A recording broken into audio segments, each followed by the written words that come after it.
आओ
भूमिका के बारे में भाव देते हैं। वीर होते कैसे? अरे किसी न किसी का इतिहास गाया जाता है। और एक बात जान लीजिए, इतिहास सदैव बगावत करने वालों का गाया जाता है। मेरा रूप पीछे तू अपन जिंदगी बर्बाद कर जावा तो हर कोई इतिहास गाई। ए भैया तिलक, आज शुभ तिलक बा, कुछ दिनों बाद शुभ विवाह भी हो। 4 लाइन भूमिका के भाव से चलो।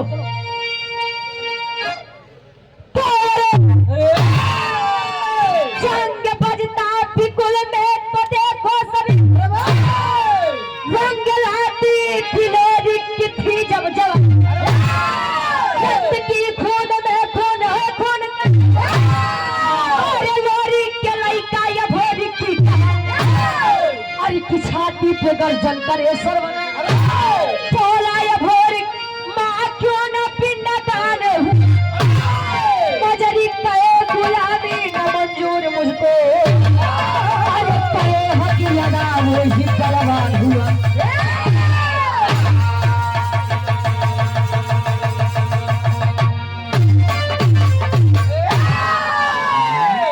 अरे जंग जौहर का बजता बिगुल जंग में, रंग लाती थी लोरी की थी जब जवानी। ओ भैया आज के शादी विवाह बड़े आराम से हो जाता है, लेकिन पहले के शादी विवाह बिना तेगा तलवार चले।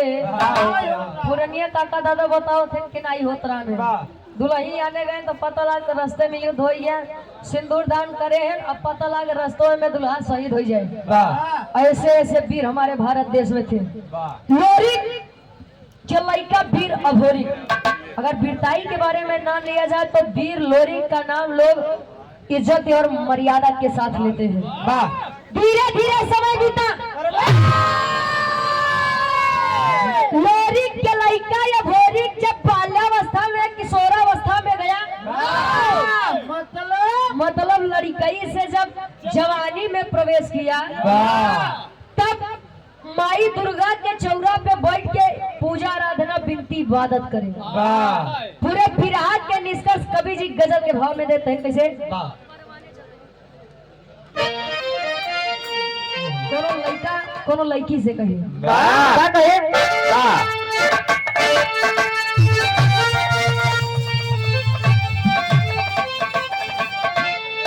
तो परवाने चले रहे,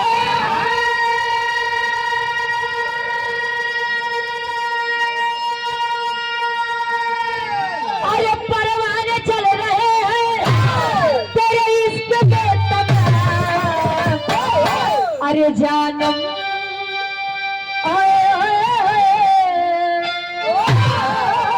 अरे जानम जरा इसी आग में, अरे जानम जरा इसी आग में खुद को जला के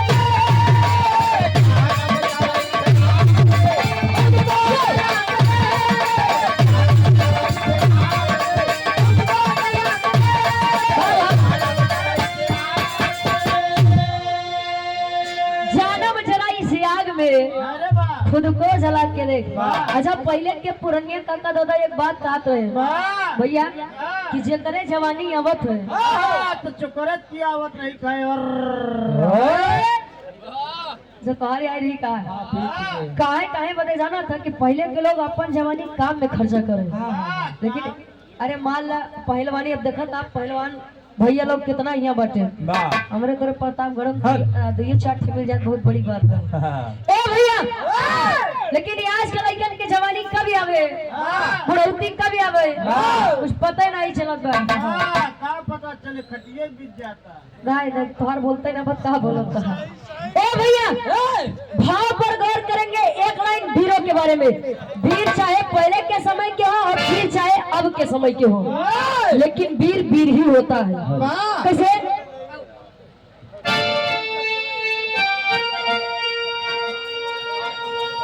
अरे बोला है वीर बघेला,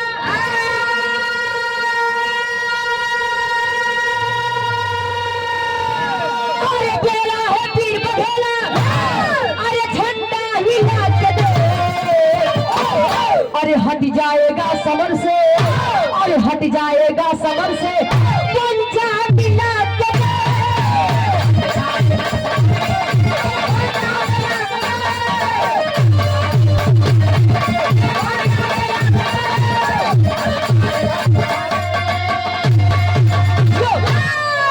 अरे बोला है वीर बघेला, झंडा हिला के देख, हट जाएगा समर से, पंजा मिला के देख। जबले सही मर्दन के हाथे में मरे ही नहीं पहुंचा तो उड़त है रे, बस हमसे बढ़ के शेरे नहीं बन। लेकिन एक बात जान, अगर आप बाप बनते हैं तो आपका बाप भी कोई बैठा है। धरती वीरों से खाली नहीं है। बात जान लीजिए, विराट की कहानी की शुरुआत कवि जी हिस्से लेते हैं जौहरी छंद से। कैसे?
बस जाना थे तो लोग वीर है। ए भैया लोरी इस दुनिया को अलविदा करके चले गए। धीरे धीरे समय बीता, वीर भैरी बड़ा हुआ, माँ दुर्गा की पूजा आराधना विनती इबादत करे, लेकिन माँ दुर्गा कभी प्रसन्न ही ना हो, कभी सामने ही ना आए। एक दिन वीर भैरी जाई के माई के चौरा पे बैठ के बिलाप करे, माँ आखिर जब मेरे माँ दुर्गा से कहे, माँ जब भी जरूरत पड़ती थी तो मेरे पिताजी अपने जंघे के खून से आपको संतुष्ट किया करते थे। मैं उन्हीं का बच्चा जब हो रही हूँ माँ, आखिर आप मुझसे नाराज क्यों हैं? मुझसे आप खुश क्यों नहीं है? माँ दुर्गा प्रकट हुई, कहीं बेटा मैं क्यों प्रसन्न हूँ? तुम्हारे पिता लोरी मेरे इतने बड़े भक्त थे, आज भी उनकी आत्मा भटक रही है, पिंडादान नहीं हुआ। कहीं तब कहीं जाए के पहले पिंडादान करो, उसके बाद हमार तोहर कोनो बात। वीर लोरी के लड़का वीर भोरी काये माता मजरी से पूछने लगे, माँ आखिर मैं क्या सुन रहा हूँ? पिताजी का पिंडदान अभी तक नहीं हुआ। माई मजरी बताए, बेटा तोर पिता वीर है, अब वीर को वीर के ही कारण अगर जाना जाए तो ज्यादा बढ़िया है। तोरे बाबू के सब चीज वीरताई के पसंद बा। मतलब कहीं पिपरी के राजा सुरपति जो है, सुरपति पहले युद्ध करता है और दिन का पहला पिंडदान सुरपति ही करता है। इतने में वीर भोरी गुस्से में लाओ, कहे माँ बच्चे को अपने आशीर्वाद दो, या तो आर या तो पार, मैं पिताजी को पिंडदान करके ही लौटूंगा। चल दिया, बनारस की धरती पे आया, पहली मुलाकात होती है किसे? एक लाइन गीत लगा था।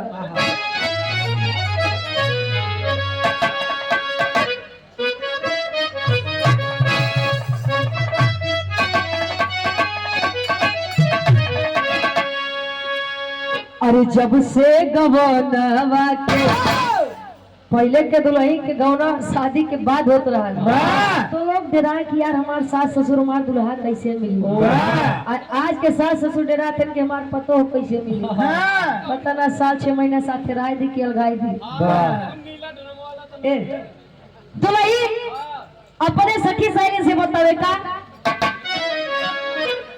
अरे जब से गवनवा के दुल्हवा भराई, रतिया ननी से आवे देहतिया राई, जब से दिलवा भराई, राविया देहतिया राई, जब से लेकिन वीर भोरी काया कहा? यही बनारस के धरती पे, काशी बनारस। जब आया तो पहली मुलाकात एक पंडे से होती है। उस पंडित के नाम, अरे करे पिंडदान, अरे करे पिंडदान भोरी बनारस में आया, शशिधर पंडा से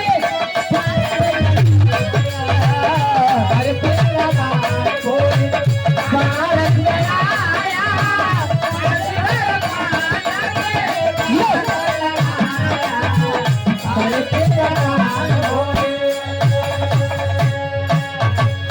बनारस में जब आया पहली मुलाकात शशिधर पंडा के नाम से एक व्यक्ति से होती है।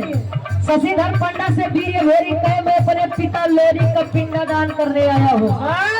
शशिधर पंडा कहे बेटा तू लोरी के लड़का हुआ और चाही के हुआ और के लड़का हुआ, मैं सुबह का पहला पिंडदान नहीं करा सकता। क्यों? कहे बेटा अभी तुम बच्चे हो, अभी तुम नहीं जानते हो। कहे क्या? वीर भोरी शशिधर पंडा से जीत करेगा।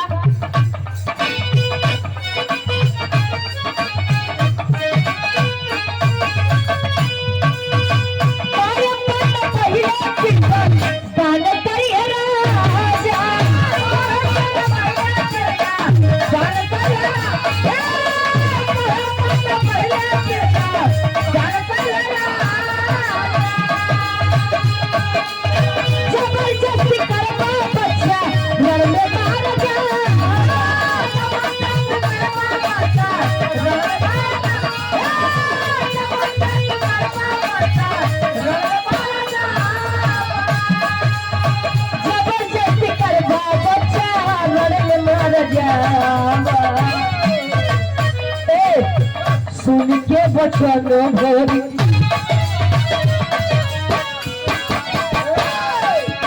सुन के खबर भोरी तन में गुस्सा आया, शशिधर पंडा से बात लड़ाया। ध्यान देंगे, कहे शशिधर पंडा कहे बेटा कि पिपरी के राजा सुरपति जो है वो यदि जान जाएगा कि दिन का पहला पिंडदान आपने किया है तो ये आपको छोड़ेगा नहीं, युद्ध करने के लिए ललकार देगा। और बेटा वो करे लगे सैकड़ों हजारों के फौज तू अकेले क्या करवा? इतनी बतिया जब वीर भोरी सुने निकाल के तलवार रख दिया गर्दन पे। पंडित कल के पंडित तू हमसे जवाब लोगे, पहले बता पिंडदान करेगा कि नहीं करेगा?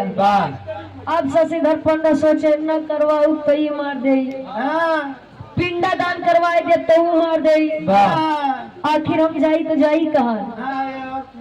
ए भैया या और कुआ वहाँ खाई पंडा बेचारा। अब जब इतनी बतिया शशिधर पंडा सुने कहीं ऐसी बढ़िया पे जौन सामने मुसीबत पड़ी बा, पहले ओका देखा जब हुआई तब के तब देखा जाएगा। पिंडदान करवा दिया, लोरी की आत्मा को शांति मिली, लेकिन वीर भोरी को शशिधर पंडा आपस में वार्तालाप कर रहे हैं कि आखिर ये पिपरी का राजा सुरपति है कौन, जे तना दहशत फैलाए बा और यही इतने बतिया जब पिपरी के राजा सुरपति सुने कि एक 21 वर्षीय बालक आया है और मेरे मर्जी के खिलाफ पिंडदान किया है, तो सैकड़ों की फौज तैयार कर लिया। और जब तैयार कर लिया युद्ध के लिए, अरे युद्ध के लिए ललकार दिया। अब भाई वीरताई तो खून में थी ही, वीर होरी के चुनौती स्वीकार किया। तेरी के भाव में कवि जी लिखते हैं, देखिए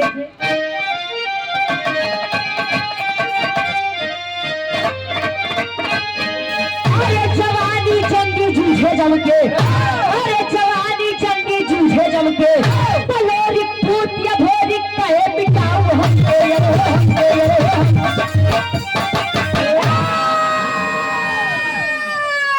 लोरी पूत अभोरी कहे बिटाओ हमके, जवानी जंगी जूझे जम के।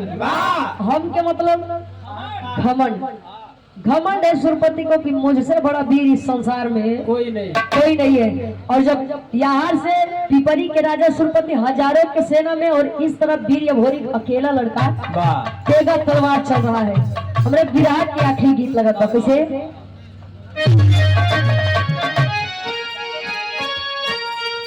अरे सासू मारे तनवा, अरे सासू मारे तनवा, आई ना नदिया मारे तनवा रे तनवा, आई हो मारे कि तनवा, आई हो मारे भैया के तनवा तनवा, आई हो मारे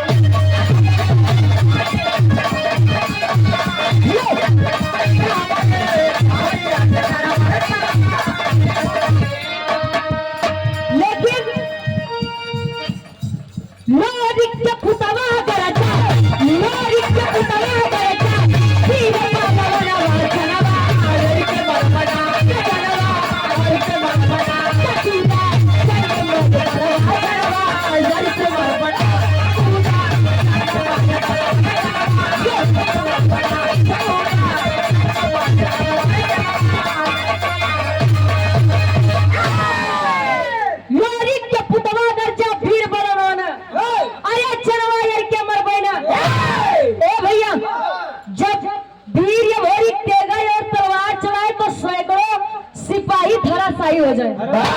अब धीरे धीरे करते करते जब सेना समाप्त हुई तो बेचारे जो 150 बचे, ऐसा न हो कि जान जाए हम जिंदा ही मार डबे, एकरे सारे चक्कर में हम अपन जान ना मरवाऊ।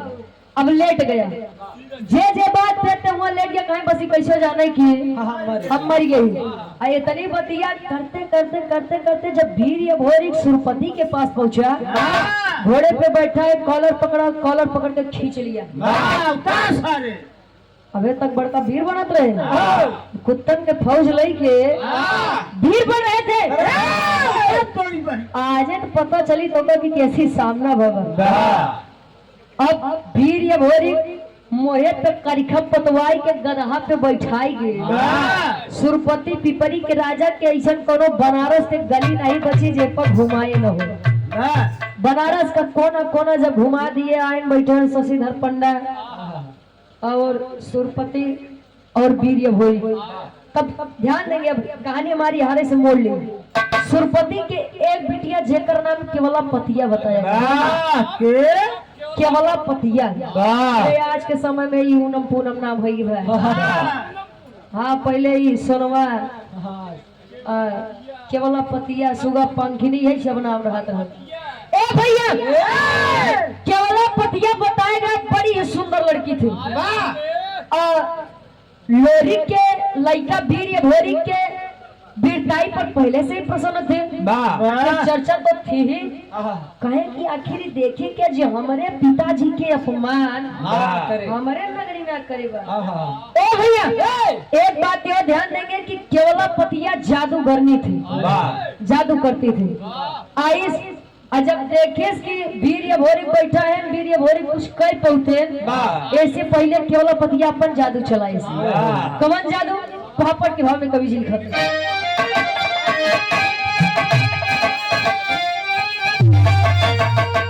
अरे आई केवला पतिया बड़ हसीना जीना मुश्किल बा। अरे आई केवला पतिया बड़ हसीना जीना मुश्किल बा। तब बात कर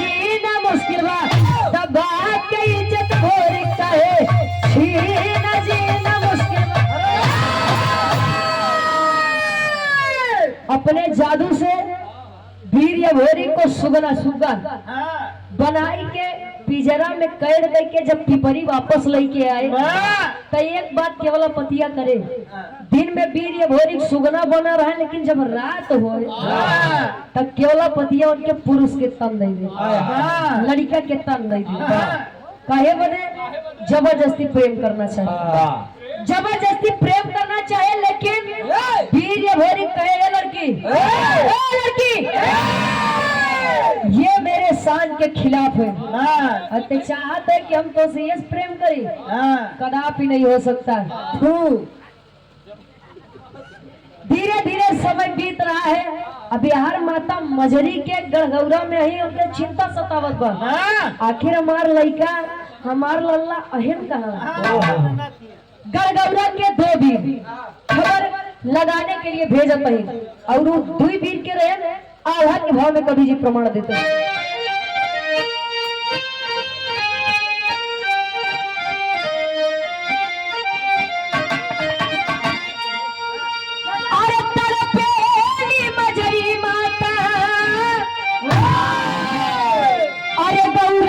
नगरिया बाबू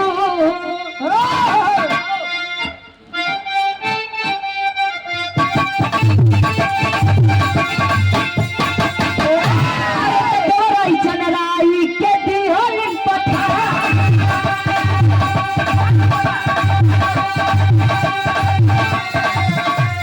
धीरे धीरे आई मेरे काशी के धरती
गौरव के दुई वीर जेकर नाम देवराई और चनराई बताया गया। भेजते हैं कि जाइए आप खबर लेकर आइए, आखिर यहाँ के राजकुमार राजा है कहाँ। पता लगाए, शशिधर पंडा से भेंट हुई। शशिधर पंडा बता रहे हैं कि बेटे वो केवलापतिया नाम की लड़की सुरपति की बिटिया वीर भोरी को सुगना बना के अपने राज्य पिपरी में लेकर गई है। वहीं पर तुम्हारे राजा तुमको मिलेंगे। अब जादू के बारे में काट होना चाहिए था। भिजवाए खबर कहा, जमुनी माता को बुलाए, और जमुनी माता भी जानकारी जादूगर के बारे में थी। अब यार धीरे धीरे समय बीता, दोनों लोग जोगी का रूप बन के भजन गाते हुए पहुंचे कहा, पिपरी के राजा सुरपति के दरबार में। भजन गावत है ना, केवलापतिया ऊपर छत पे बा, कहे जा दुनिया तरसत बा तो मिलत बा तो तुमका यटकत बा। ए भैया कहे चला भाव भजन को सुनबा तो हो सकते तोहार मन हमारे प्रति प्रेम करे के प्रति जागी जाए। लई के आई ना तबले माई जमुनी देखियो हो बेटा जब हो रही हाँ माते वहाँ फंसे हो। हाँ माई अच्छा निकाल रहे बेटा, परेशान न हो। अब केवलापतिया को समझ पाते उसके पहले ही जमुनी माता अपने जादू से सुगना रूपी अभोरी के पहले जैसा लड़कियां करी। अब केवलापतिया के अपने जादू से गदही बनाए दे। अब गदही के रूप ले केवलापतिया अपने बाबू के बगली हिचो हिचो कर रही। तब ले जब अपने बिटिया के ही हालत देखे तो सुरपति माई जमुनी के चरनिया में धई के पढ़ के माफी मांगते। आखिरी भाव खड़ी के भाव में कभी लिखते।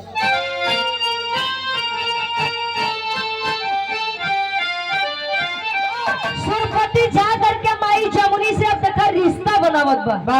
दोनों रिश्ता आखिरी भाव।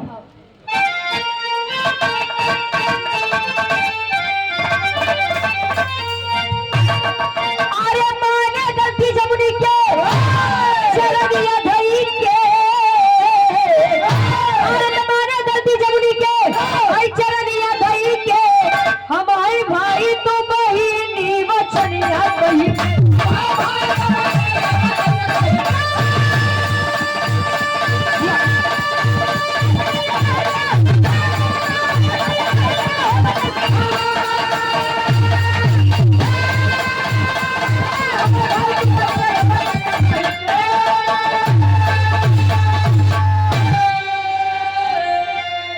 माने गलती जमुनी के चरनिया धई के हम हई भाई तू बहिनी बछनिया कह के जाई के माई जमुनी के समनो सुरपति बह के कहे बहिनी हम तुहार भैया समान यही मुझे माफ कर दीजिए और मेरी बच्ची को जाने दीजिए।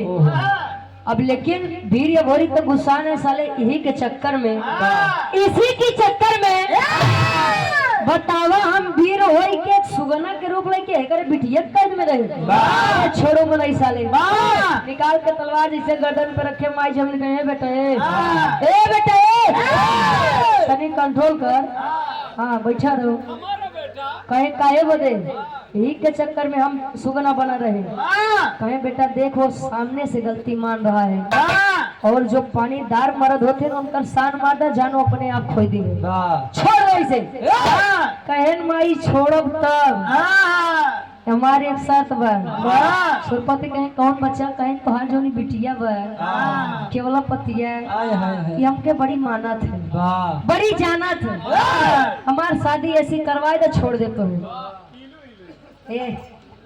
अब यार सुरपति कहे बेटा मैं शादी तो करवा दूं लेकिन बिटिया भी हमारे देखता गरही रूप ली है या तो ओकर ठीक करे या तो तू गरहा बने तब तो कुछ बातों बने। अब इतनी बतिया माई जमनी से नहीं कहीं परेशान न हो सब ठीक हो जाएगा। फिर से जब केवला पतिया अपने स्त्री रूप में आई तब हुआ क्या आओ अरे केवला पतिया भोरी के हो गईले हो शादी तो शिव भोरी पैदा भइले पिपरी मिली जा